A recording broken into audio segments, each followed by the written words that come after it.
Di tengah kegelapan sistem apartheid, sebuah bangsa terpecah belah oleh rasisme dan penindasan. Dari balik jeruji besi selama 27 tahun, muncul adanya sebuah cahaya. Namun bukan cahaya yang membakar dengan amarah, tetapi cahaya yang menyinari jalan menuju perdamaian. Cahaya itu adalah Nelson Mandela. This continent knows the true meaning of racism. Its peoples have both been perpetrators of racism against others and themselves the victims of an insane and murderous racist ideology. Dan cahaya itu dinyalakan oleh sebuah gaya kepemimpinan yang langka, yaitu kepemimpinan transformasional. Apa yang membuat Mandela begitu luar biasa, itu dimulai dari visinya.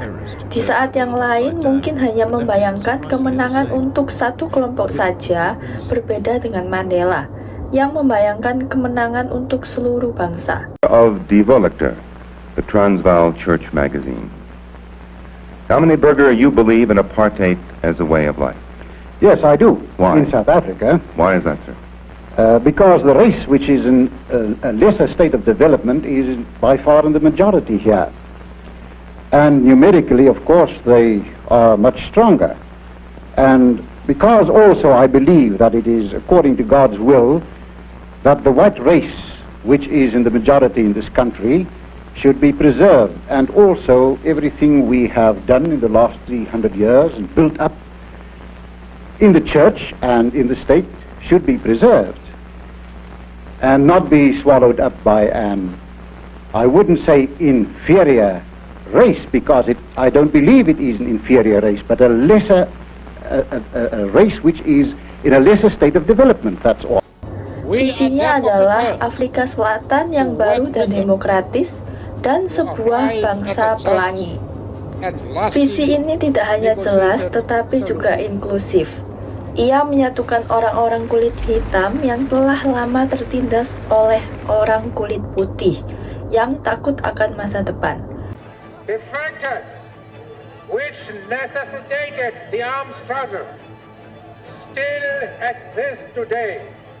Visi bangsa pelangi ini menjadi magnet moral yang menarik semua pihak untuk bergerak ke arah yang sama, melampaui rasa takut dan dendam. Kekuatan sejati Mandela bukan terletak pada titah atau perintah, melainkan pada keteladanannya. To be faithful to the Republic of South Africa. In May 1994, Nelson Mandela, the man white South Africa had imprisoned for nearly 30 years, was sworn in as the country's first black president. Bayangkan 27 tahun hidup dirampas, apa yang akan kebanyakan orang lakukan setelah dibebaskan? Akankah membalas dendam? Tetapi bukan itu pilihan Mandela. Dia justru memilih jalur yang paling sulit, yaitu rekonsiliasi. Dengan memakai jersey tim rugby yang dulunya adalah simbol apartheid, ia mengirim pesan yang lebih powerful dari 1000 pidato. Ia memotivasi bangsa untuk memaafkan, bukan dengan paksaan tetapi dengan menunjukkan caranya terlebih dahulu. Ia tidak hanya memimpin dari depan, namun ia juga mengajak dengan menjadi contoh. Inilah esensi dari memimpin dengan kekuatan moral. It must result in the transformation of South Africa into a united, democratic, and non-racial country. Anything less than this would condemn our country to worsening and economic conflict.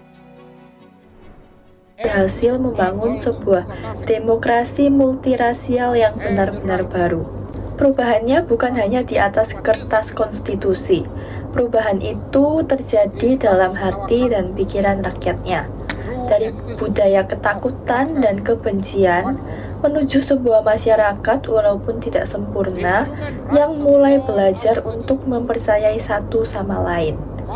Ini adalah perubahan transformasional yang radikal, baik secara struktural, kultural, maupun sosial. Namun, semua ini tidak akan mungkin tanpa fondasi yang paling utama, yaitu integritas.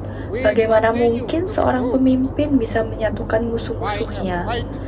Jawabannya ada pada karakter Mandela sendiri. Bayangkan kekuatan batin yang dibutuhkan untuk memaafkan penjaga yang mengawasinya selama bertahun-tahun di penjara. Tindakan memaafkan inilah yang menjadi fondasi kokoh bagi proses rekonsiliasi nasional. Orang-orang yang mengikutinya bukan karena takut, tapi karena percaya. Mereka juga percaya karena mereka melihat konsistensi antara perkataan dan perbuatannya. Karakternya yang kuat dan rela berkorban adalah magnetnya. Dengan demikian, Nelson Mandela tidak sekadar memimpin sebuah negara. Dia mentransformasikannya. Gaya kepemimpinannya yang berpusat pada pengampunan, persatuan, dan visi yang inklusif menjadikannya ikon abadi dari kepemimpinan transformasional.